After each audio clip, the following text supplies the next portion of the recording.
রাজধানীর ডেমরায় ফারহিন জুয়েলার্স নামে একটি স্বর্ণের দোকানে দুর্ধর্ষ ডাকাতির ঘটনা ঘটেছে। এখন জন্ম সনদ দিয়ে খোলো বিকাশ স্টুডেন্ট অ্যাকাউন্ট। নিজের বিকাশ নিজে কর। ডাকাতদের ছোড়া বোমা ও আগ্নেয়াস্ত্রের আঘাতে 5 জন আহত হয়েছে। এ সময় একজনকে আটক করে পুলিশে দিয়েছে স্থানীয় জনতা। গতরাত 10টার দিকে ডেমরা থানার আলামিন রোডে এই ঘটনা ঘটে। পরে আহতদের উদ্ধার করে ঢাকা মেডিকেল কলেজ হাসপাতালে ভর্তি করা হয়।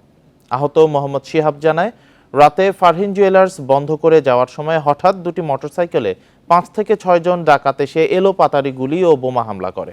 এ সময় ধারালো অস্ত্র দিয়ে তাদের আঘাত করে স্বর্ণ ও টাকার ব্যাগ নিয়ে পালিয়ে যায়। এ বিষয়ে ডেমরা থানা উপপরিদর্শক মোহাম্মদ সেলিম জানান, দোকানের মালিক সহ আহতরা হাসপাতালে চিকিৎসাধীন রয়েছে। হামলাকারীদের আটকের চেষ্টা চলছে।